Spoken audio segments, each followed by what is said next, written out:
So, Hello. happy Hanukkah, everyone. Yeah. We're so Hey. excited to have you join us.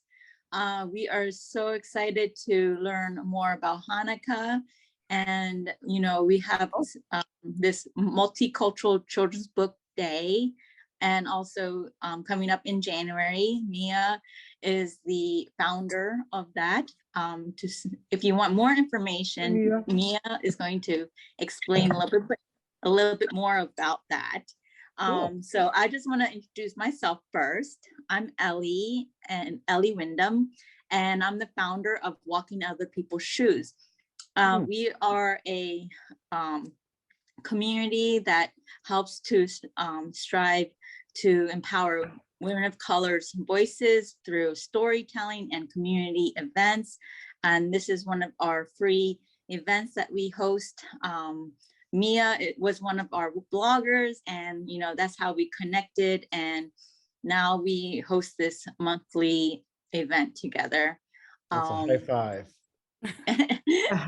And Mia Wenjen is the blogs on parenting, children's books, and education at pragmaticmom.com, and is the co-creator of Multicultural Children's Book Day, a nonprofit celebrating diversity in children's books. She is based in Boston, and I'm based in New Jersey. So, hey, so am I. Where are you? Oh, I'm in Union City. We're just a few miles apart. I'm in Montclair. Oh, you're like my neighbor. Yeah. We could be Very doing nice. this with tin cans and string if we wanted. Yes, we could have. The internet. Well, thank you so much for joining us. And I just wanted to give an introduction to Mia next. And we are going to do the book introduction and then a little activity, and our special guest speaker author will speak about his book. So go ahead, Mia. Yay, thank you all for coming. So just to quickly give you a little overview of tonight, I'll be doing like a book talk until 7:20, and also go over the giveaway, because I like to do a book club in a box giveaway. And then from 7:20 to 7:40, we have Phoebe and Nancy Yates. Thank you so much. And they will be teaching us more about Hanukkah.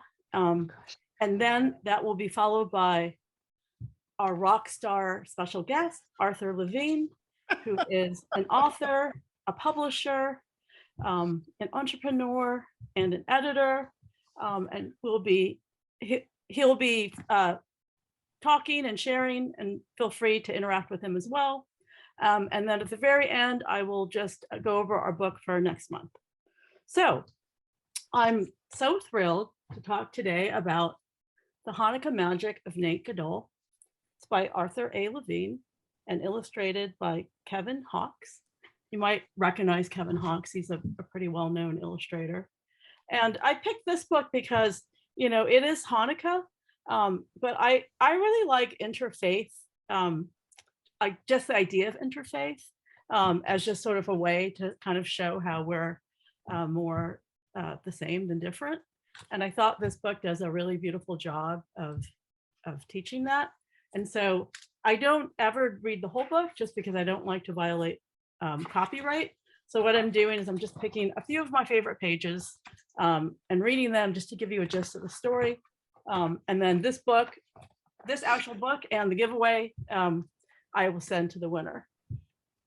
Okay, so Nate Gadol was a great big spirit who had eyes as shiny as golden coins and a smile that was lantern bright. In answer to people's prayers, he made things last as long as they needed to. Sometimes the task was huge, like when he got the call from above to make a tiny bit of oil last 8 days and nights in the far off long ago. And sometimes it was a smaller thing, like keeping a flower fresh long after it should have faded, to keep up the spirits of someone sick in bed.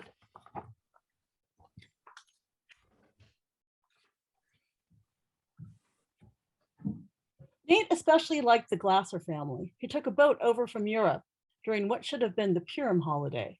They spent every last penny buying their passage, so of course, there was nothing left over for gift baskets. Mrs. Glasser had brought along her last bit of chocolate, planning to share it with the children for the holiday. But when the time neared and she looked at the small lump, carefully wrapped in a handkerchief, her heart sank, knowing it would not be enough. Yet come the eve of the holiday, when she pulled out the handkerchief, there was not one lump, but three. And every time she broke off a piece, it seemed there was more she hadn't noticed. And that kind of reminds me of the New Testament, the loaves and fishes, Jesus, which I don't know, I kind of love how there's connections. Love that miracle. And of course, the Hanukkah miracle. Exactly. Nate loves stuff like that. They were such a hardworking bunch, those Glassers, so friendly too. And when they got to America, they shared what little they had with their closest neighbors, the O'Malleys. When the days got colder, they gave an outgrown coat to Fergus O'Malley, and little Elijah Glasser helped push the O'Malleys' potato cart home from the market.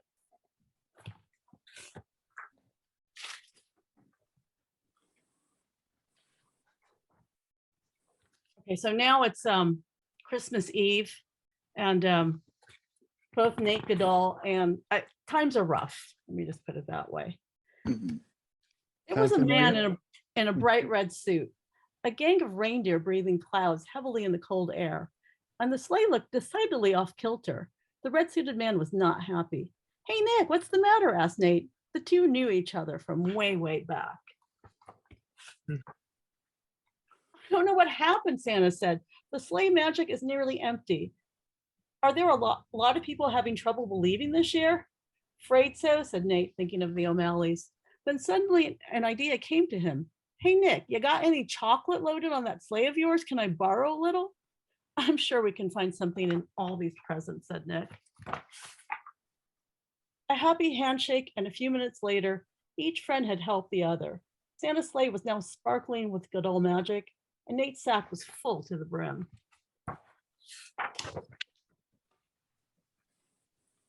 In the O'Malley's apartment, boxes with ribbons and shiny paper spilled out from under the tree. And in the Glassers, big bags of Hanukkah chocolate sat outside each person's bedroom door, on top of something that had never been there in years past. Boxes with ribbons and shiny paper too. After that, the idea of Hanukkah presents really caught on. I mean, what could be bad about presents? And if times were hard, there was always someone they could turn to. Because Nate Gadol was never too far away if a family was one latke, one candle, or one wish short of a magical holiday. And so to tie into my giveaway,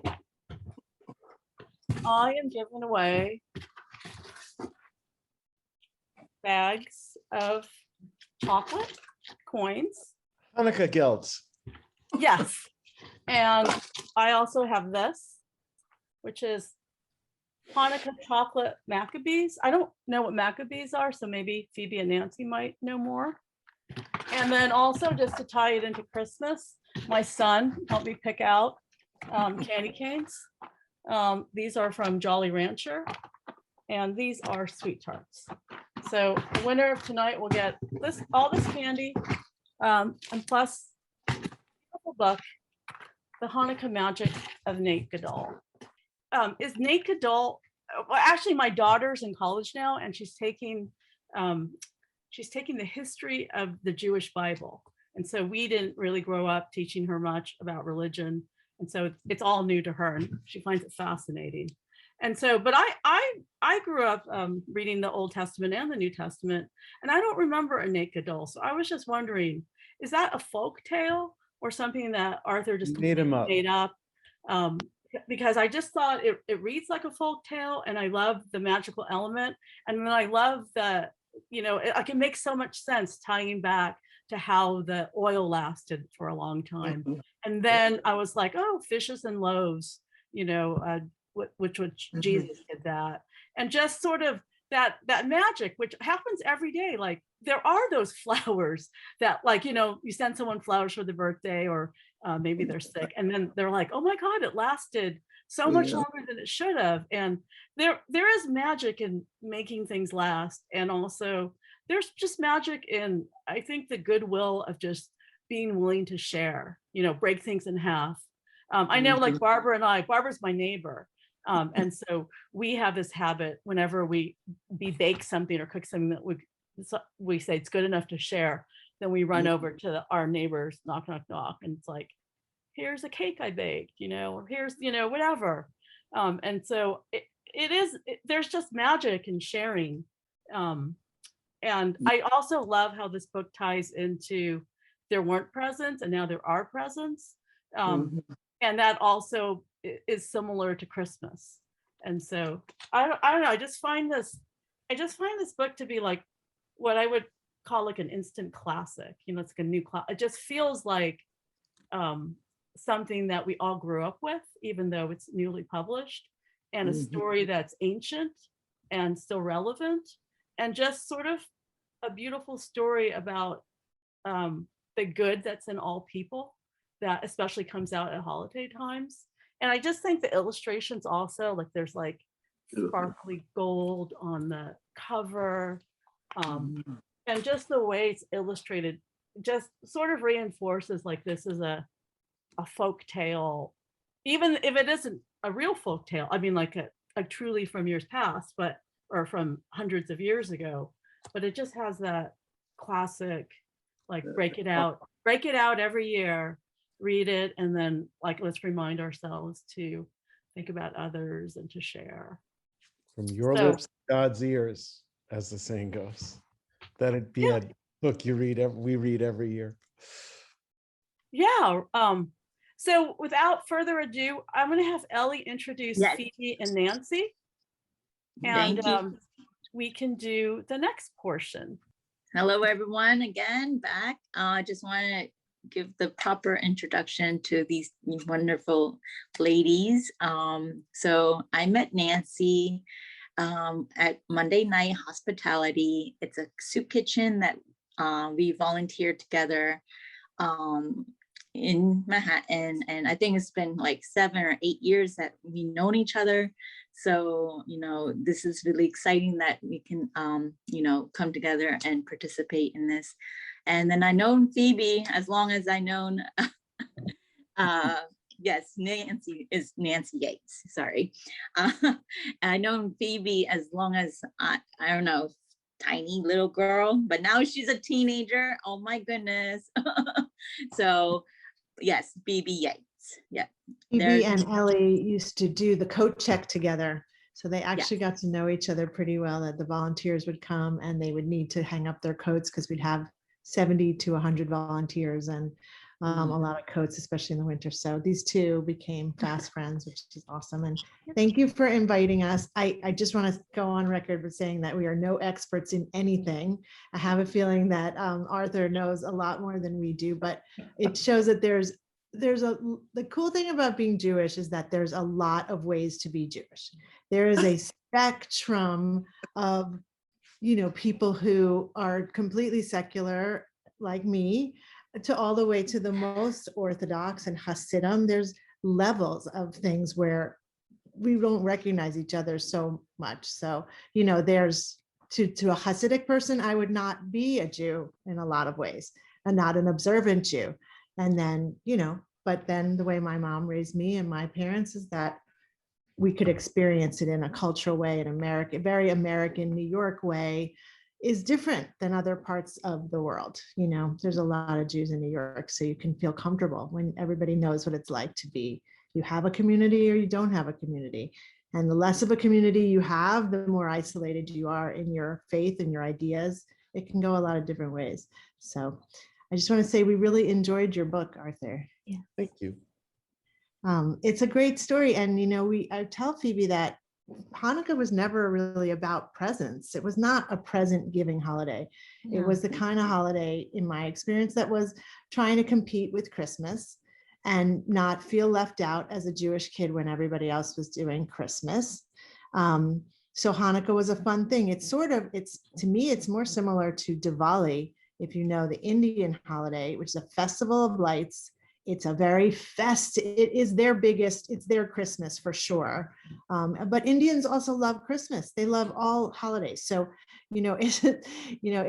this is a holiday that is the time to get together. It's got a good story with the lights and the 8 days. But I think this book gives it a new kind of mythology to latch onto and to cross over with Christmas. And I really get it. And I have a question for you, Arthur. So Nate Gadol, the name, is it from the dreidel?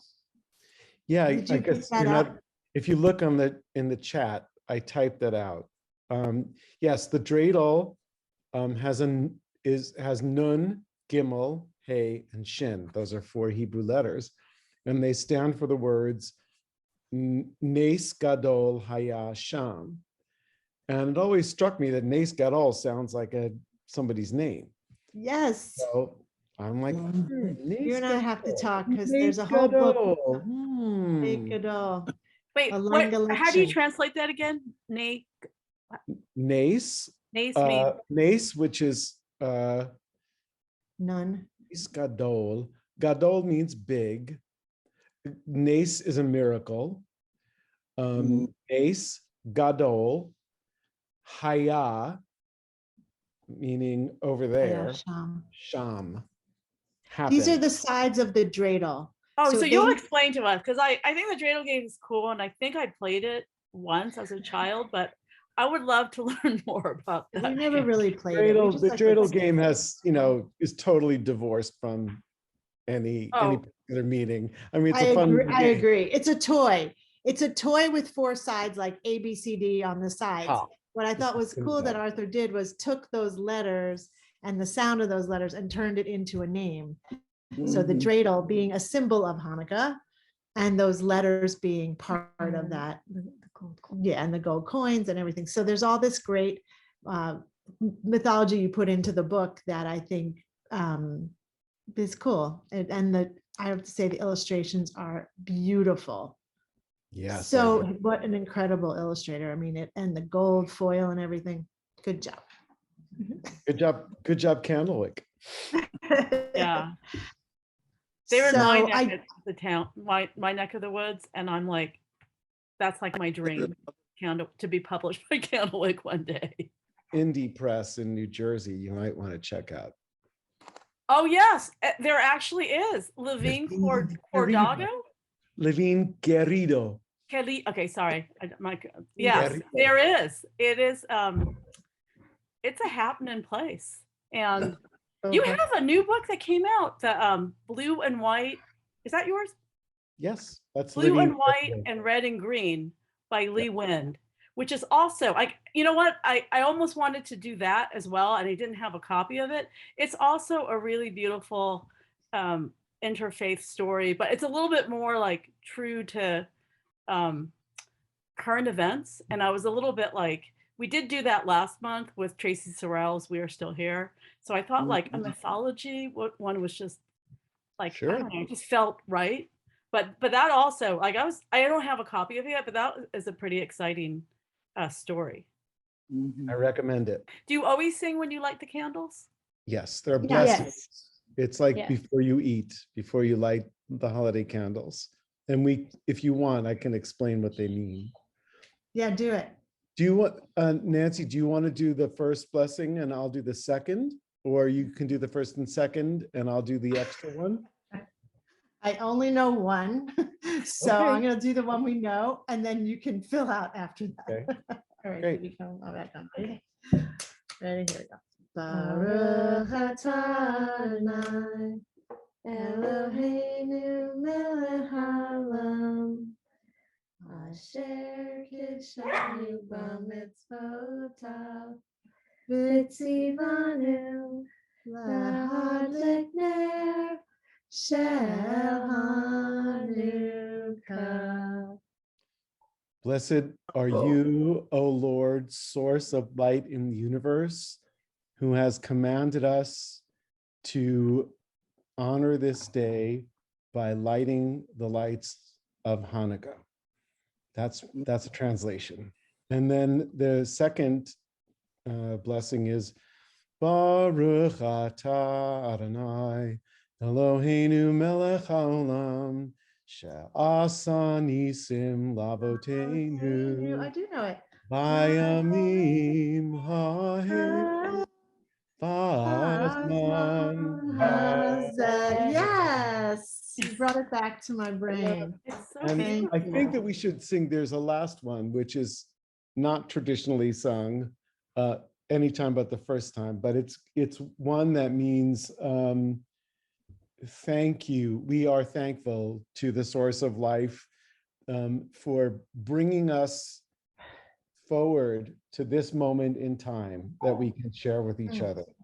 And that's Baruch atah Adonai Eloheinu melech haolam shehechianu v'kiyamanu v'hidyanu lazman hazeh. Wow, we do know them. Beautiful. So Baruch atah means blessed art thou. Eloheinu is blessed one, God, and then Melech HaOlam literally means king of the universe. Though as a Reconstructionist, we don't use the patriarchal. A very interesting branch, the Reconstructionists, because Very interesting.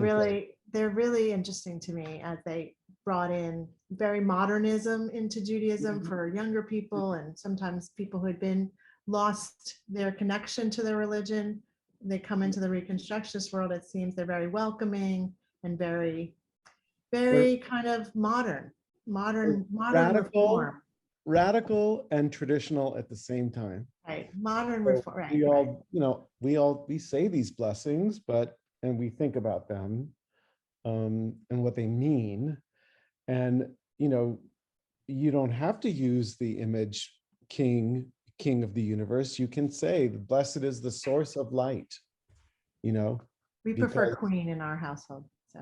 there you go. So And I would love to hear a little, non-gendered at all. I would love to hear a little bit from Phoebe. Maybe do you want to tell us a little bit about your Bat Phoebe. Mitzvah or your connection Ellie, did you to come? Judaism? I don't know if you celebrate Tet as well.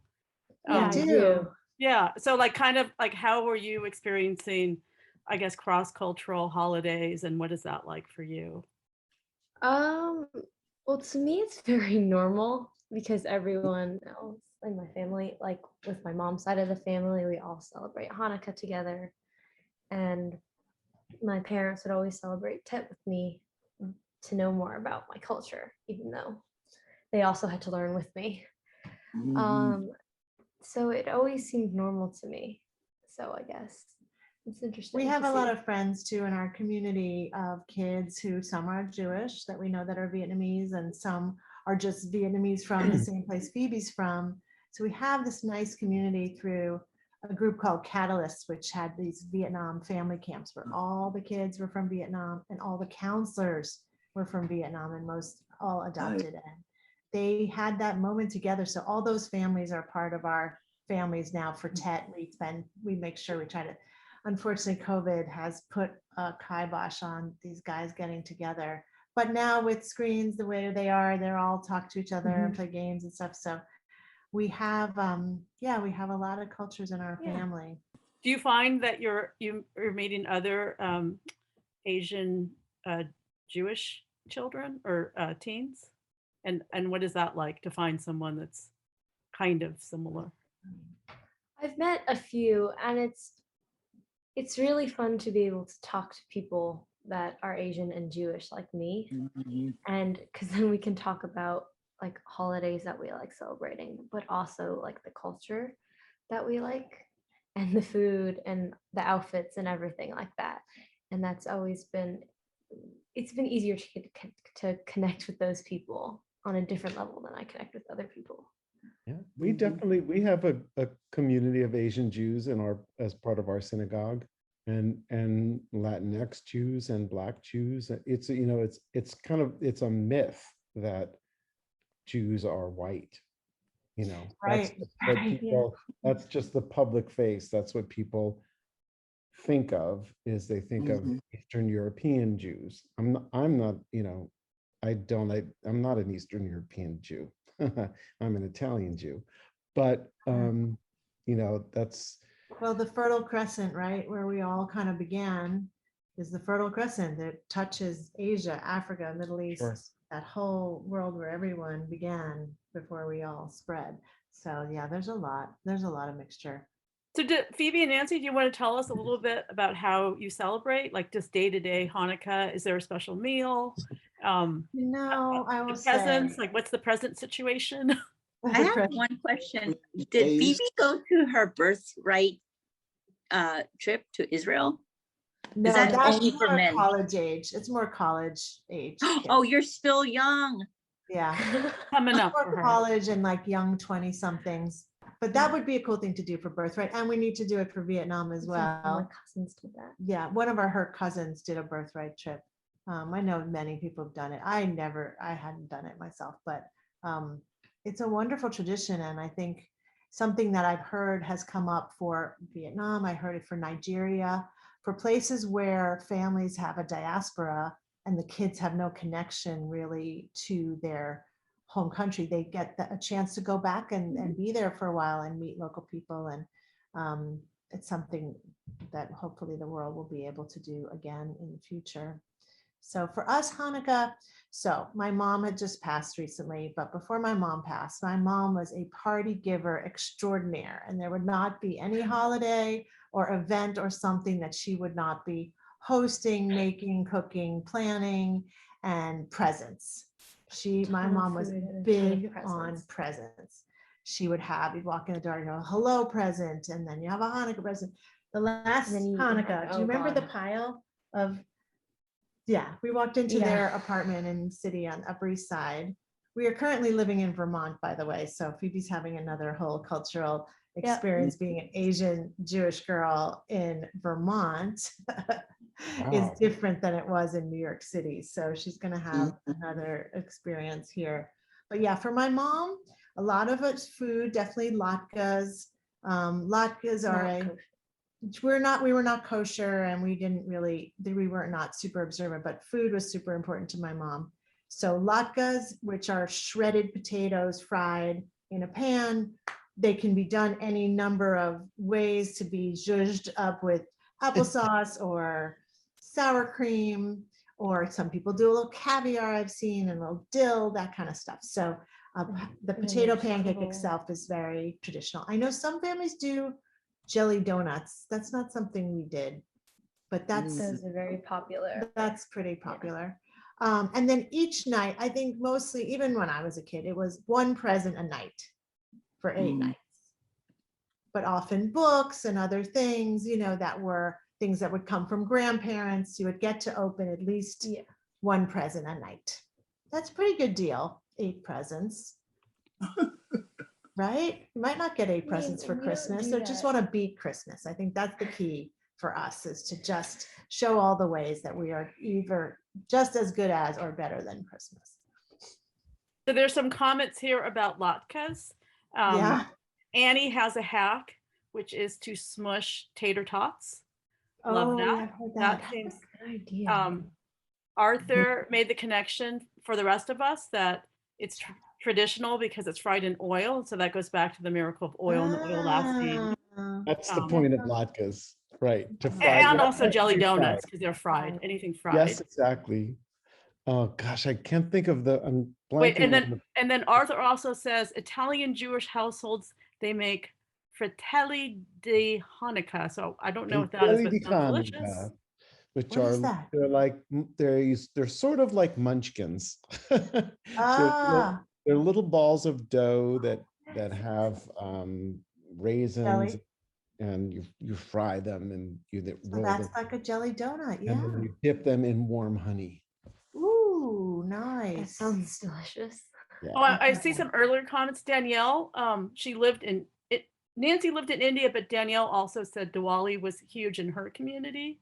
Mhm. Okay. And Annie had a question about Nate. Yeah. His continued presence during the year. If people know of him, can they summon? How do you summon him? And is he available all year round? And is he only available to Jewish people, or is he Good questions. very inclusive? Those are very good questions. I think that the spirit of Nate Gadol is the spirit of generosity and the spirit of belief. And I think those are accessible to anyone, no matter what their religion is. And my personal feeling is that we're all tied to the same thing that we call God in our many different ways. So I don't believe in that kind of in a super exclusivity.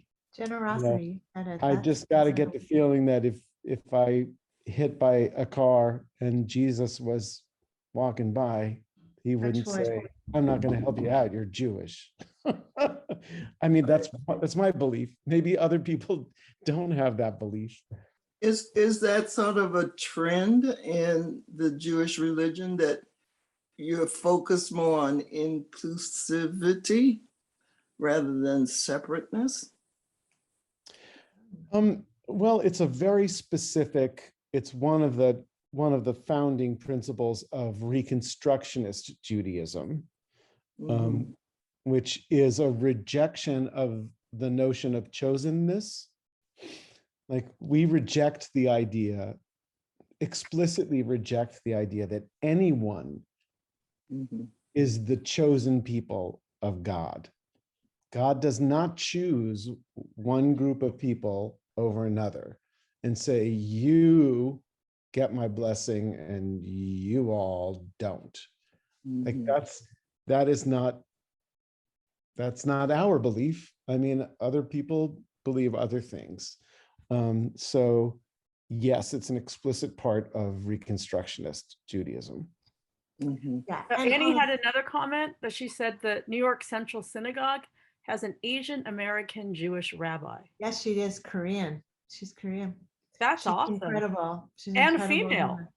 So And that's a female. real barrier breaker right there. I would say so. I would just say that I think Judaism is actually extremely inclusive when you look at it on the whole, because you can see how many kinds of Jews and ways to be Jewish there are around the world.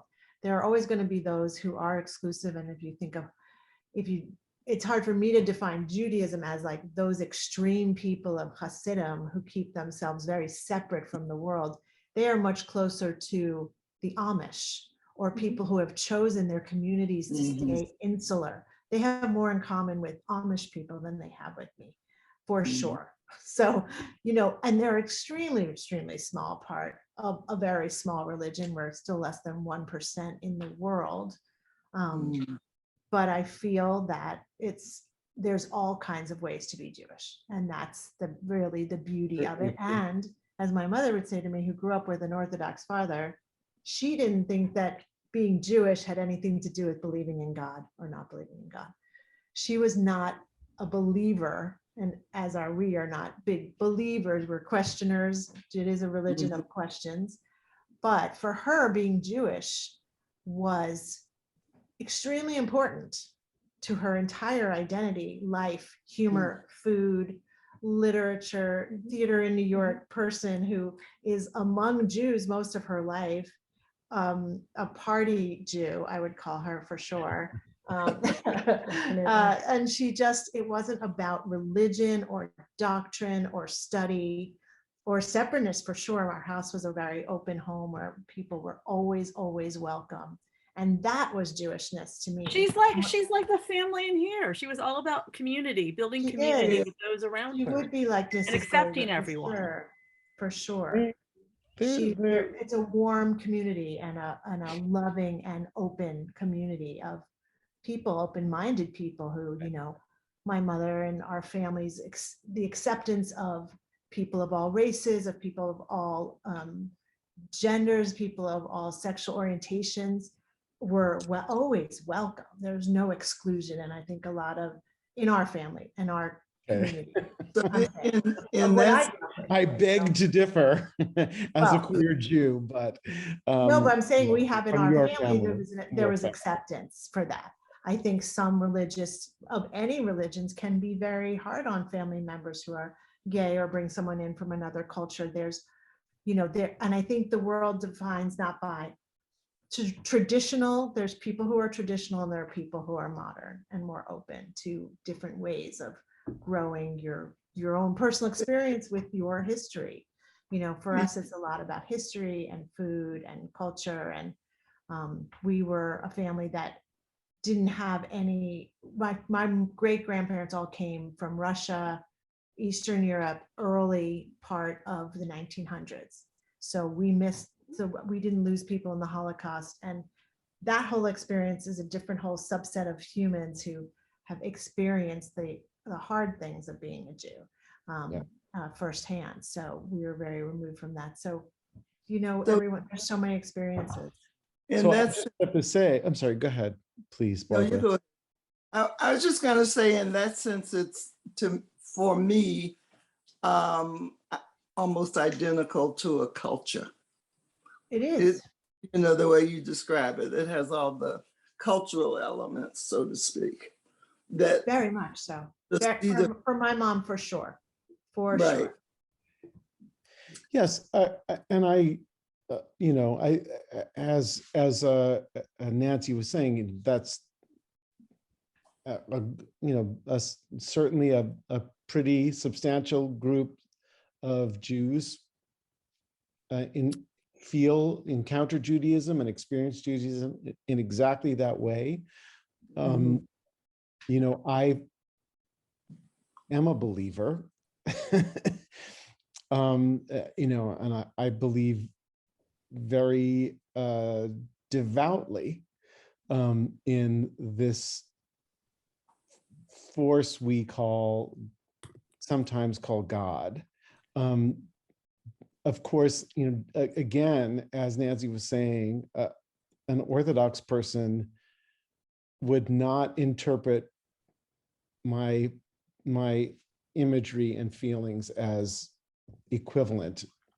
When I think of God, Reconstructionists invert things. So to me, like, God is the source of light. God is love. People frequently say God is love, right? Yeah.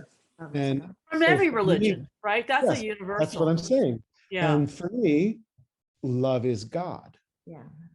God is love, and also love is God. When that experience, that thing between two people, you can't see it. You can't. It doesn't. You can't put it on a plate. But it's real, and it's between us, and it's God. That's how I feel, and that's I'm lucky to have found a Reconstructionism which accepts that, and in fact embraces that idea. So, but we each have our own things. There are lots of people. I mean, here's a funny thing. I don't know if it's time for me to talk about my book, but Wait, there's one more question before we move on to your book. Leanna asked, is Hanukkah the most important Jewish holiday, or which No, one is the most important? it is distinctly not the most important Jewish holiday. The most important Jewish holidays are Rosh Hashanah and Yom Kippur. Rosh Hashanah is the New Year, and it's a start of a 10-day period of something called teshuvah, where you really try to change who you are for the better, own up to your mistakes and your faults, and call the people you've hurt, sincerely apologize, try to get things right. You have 10 days to do that. And then Yom Kippur is the deadline. Like, we give you a deadline. And Yom Kippur is the day of atonement, or the day of remembrance. And you are supposed to feel as if that is your absolute deadline, and there's an urgency. You can't put off. It's as if you're going to die at the end of Yom Kippur. And traditional Jews wear the garb that of burial to shul on Yom Kippur, to emphasize, and that's why we fast. You were supposed to, literally have feelings like you are losing hold of life, and that's to give you this sense of urgency. You've gotta turn towards the better, because you don't have till tomorrow. You know what I mean? So those two holidays, sorry, you just got a whole healthy dose of reconstruction. I was gonna say Yom Kippur, Nancy and Rosh Hashanah, Phoebe? and then Passover, and then maybe Hanukkah.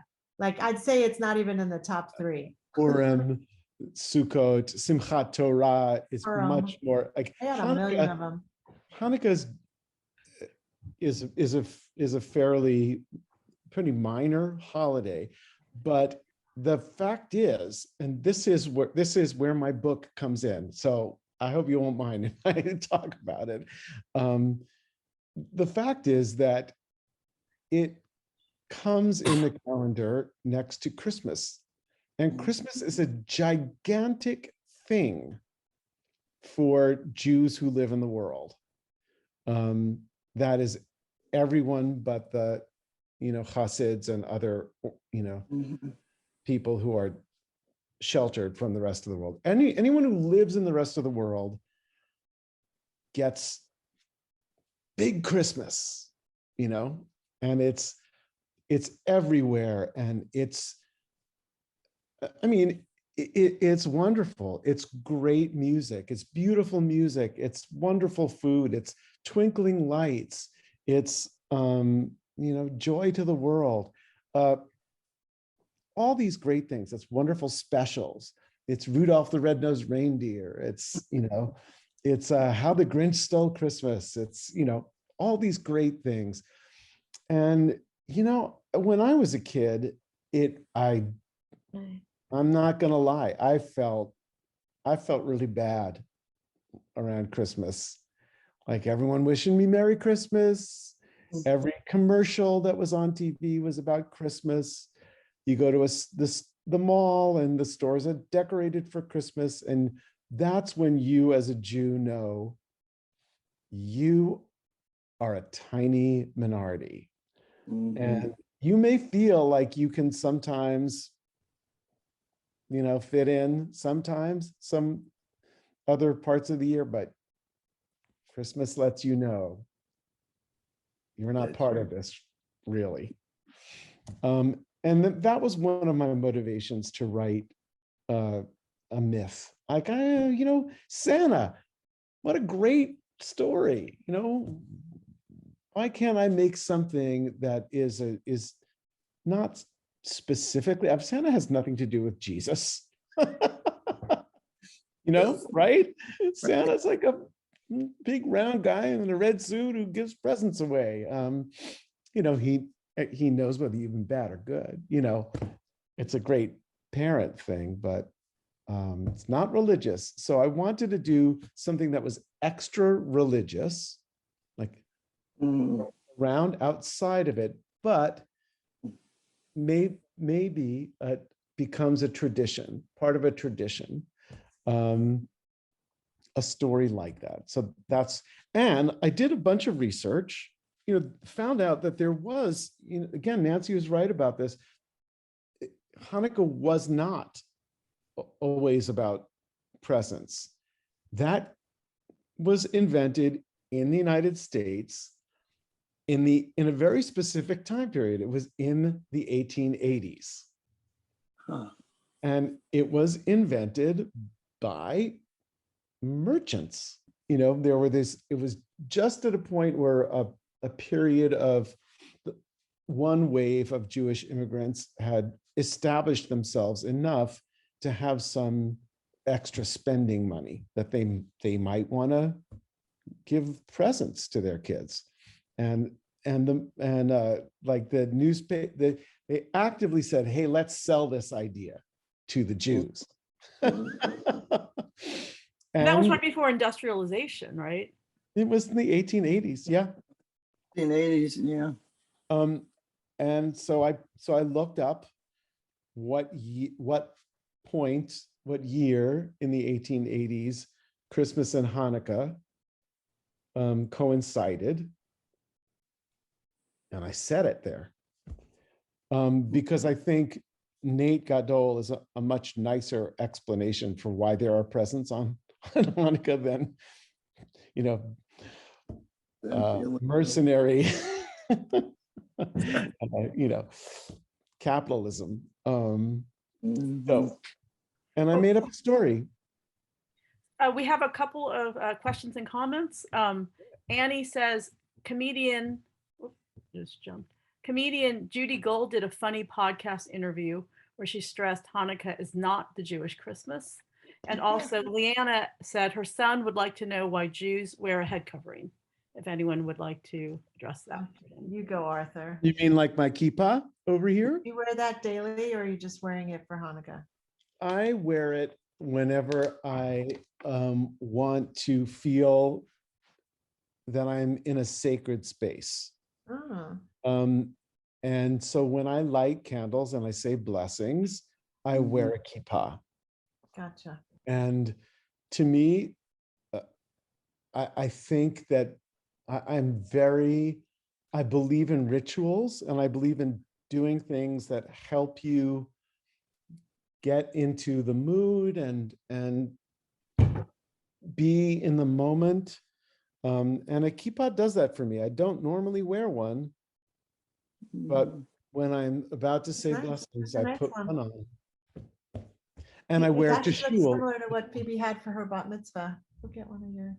Did you have a kippah? Bat mitzvah, one of the things people do it was mostly a Zoom mitzvah, but if you had a bat mitzvah in person, they often, they're at the back corner, you'll embroider the name of the bat or bat mitzvah child into the yarmulke and put them in the, in the temple where you're having your bat mitzvah, and everyone takes one home.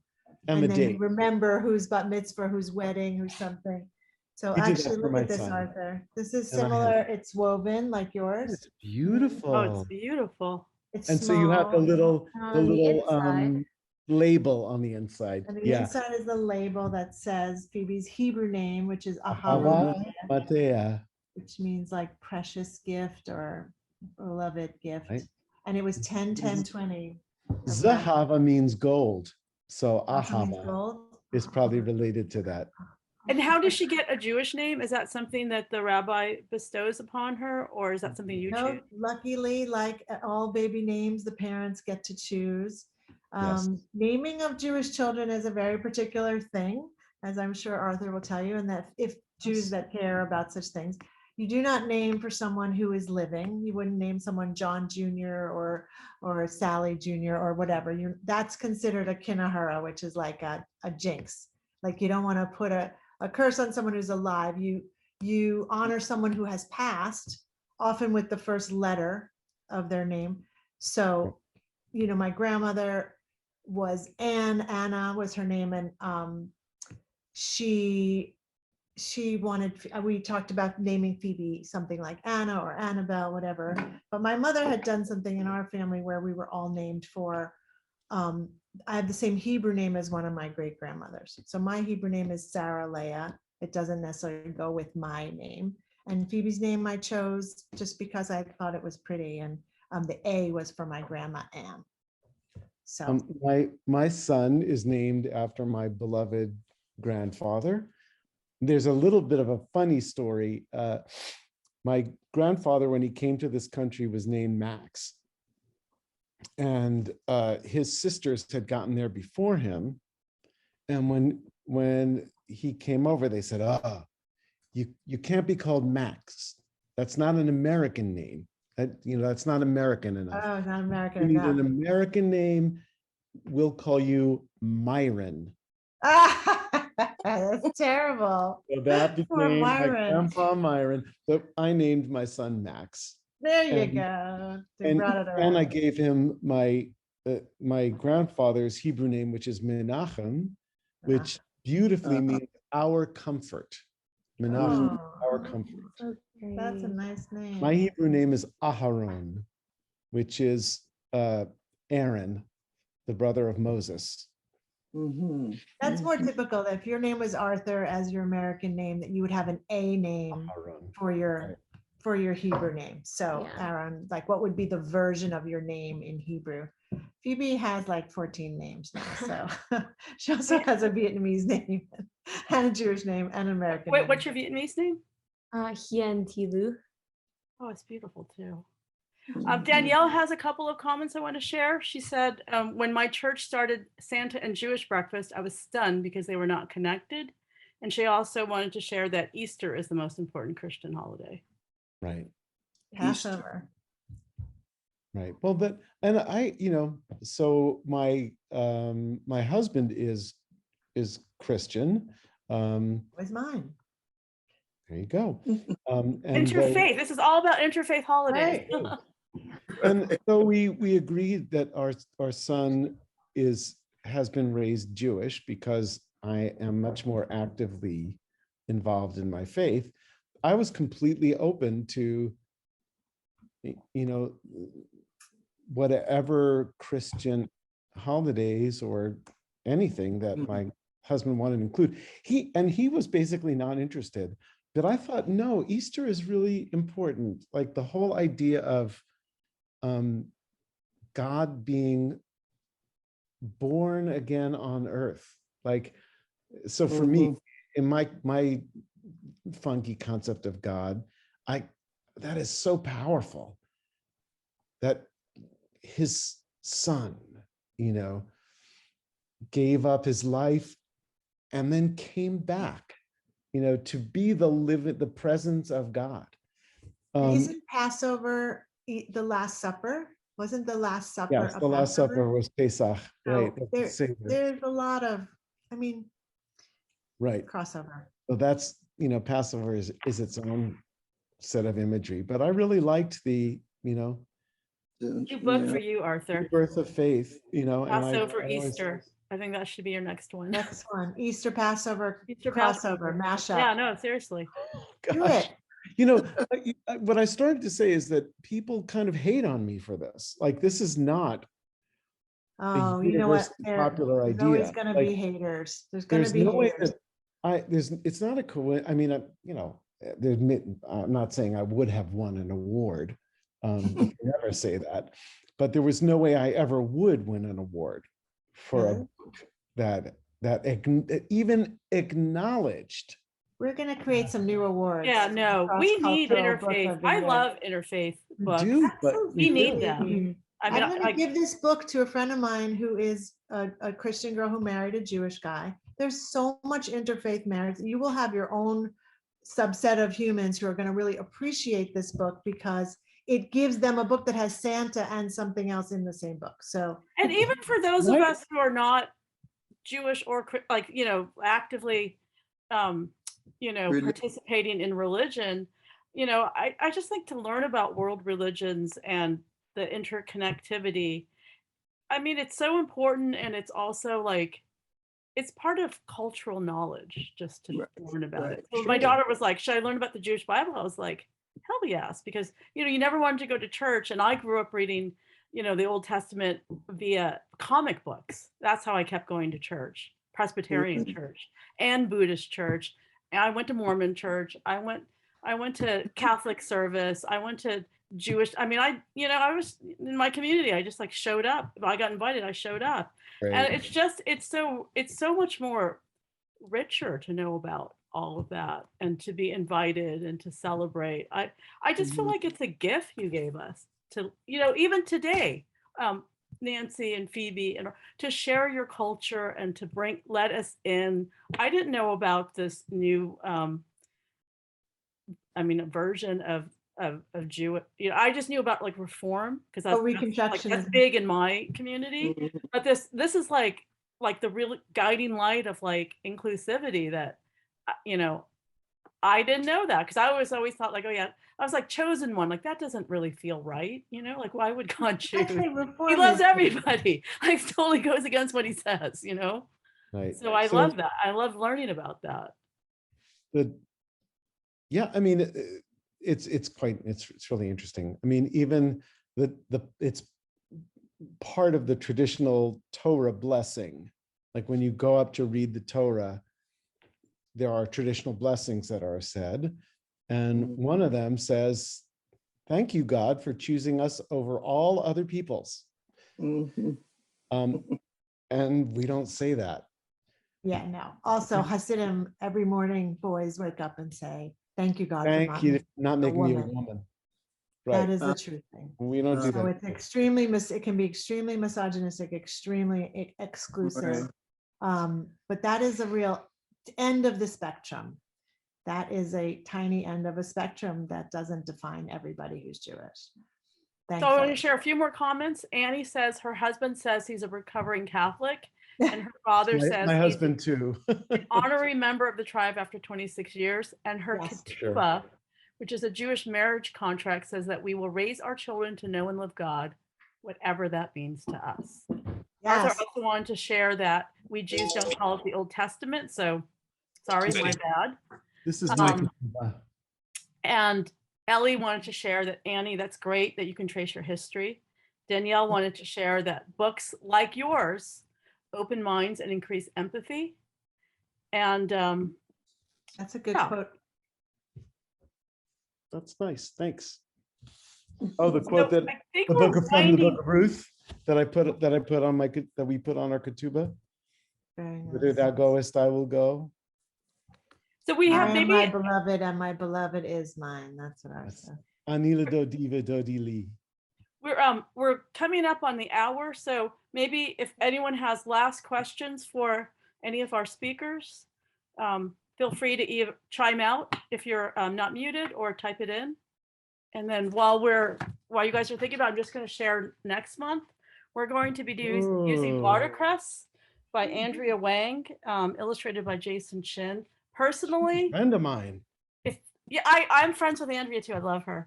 If this doesn't win the Caldecott, then they were robbed, and I will go to bat for that. It will win the Caldecott. If they don't, I mean, Kanahara poo poo. yeah, I don't know how you. Yeah, I promise you. And so, I chose this because January is Multicultural Children's Book Day. We're celebrating on January 28th. It is our 9th celebration, and we're actively looking for more book reviewers. So please go to our website, multiculturalchildrensbookday.com. It's right on the homepage. Please tell all your friends, tell teachers, tell parents, tell librarians, tell neighbors. Anyone can get free, diverse children's or young adult books. You just have to do a short little opinion, post it on social media or Goodreads or Amazon or read in the classroom. But we always have more books than we have reviewers. And we're hoping to get another 150 by the end of the month. And you'll get books like these. Like these types of books are being donated. So I think it's just a great way to, share diverse children's books. And so the window closes by the end of the month. And yes, please tell everybody. I just So want to. does anyone have any final questions or comments? Can we explicitly invite the GM family if they have anything? No more questions right now? Leanna, your children? Good. You're muted. Oh, yeah, there. Thank you. Thank you. Yeah. Oh, you're very welcome. It's nice to see you. Well, to announce the winner of the book giveaway and snacks, we have decided the GM family. Yay! Yay. Send me your address and I will send it out to you tomorrow. We'll send you an email. Can you explain what the Maccabees are, or do you need to cut off at 8?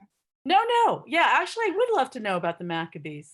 So Hanukkah is kind of a mashup of a few things. It's actually the celebration of a military victory. It's the celebration of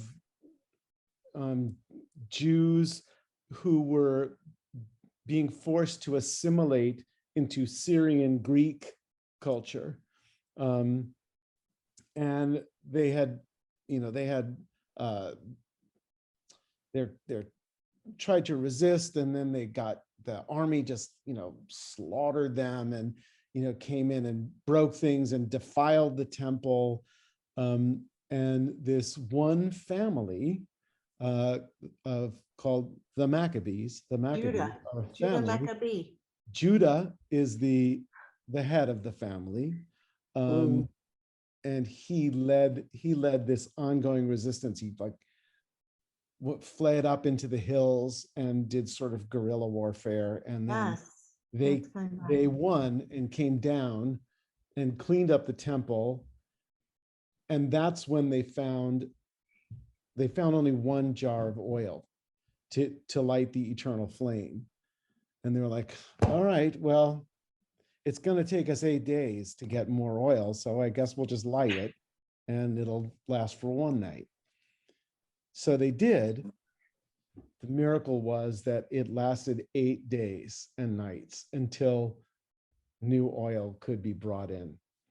So the Maccabees are the military hero part of that. Before we go though, Arthur, could you just give us a quick overview of your publishing company and the books that you want to promote?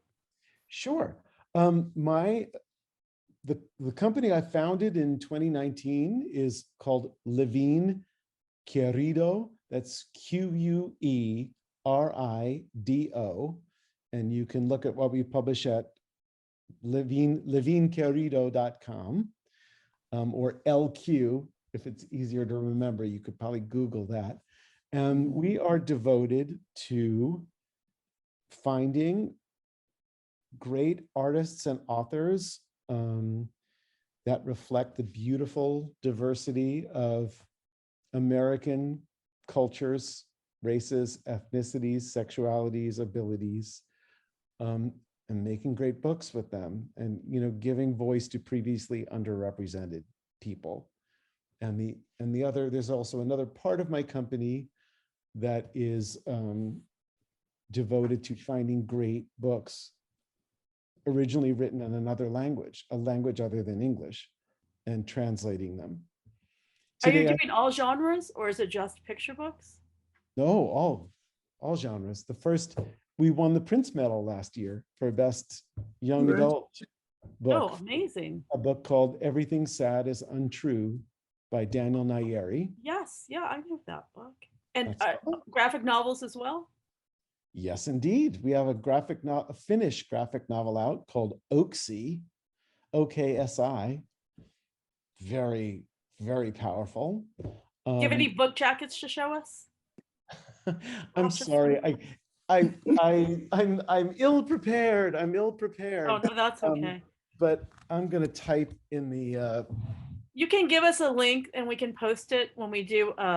We post the video, and then whatever resources you can send us that, and we can add it to our. Yeah, I'm terrible. It's just that my house is under construction, and so I'm sitting in the dining room, which is like one of the few rooms that isn't left deconstructed.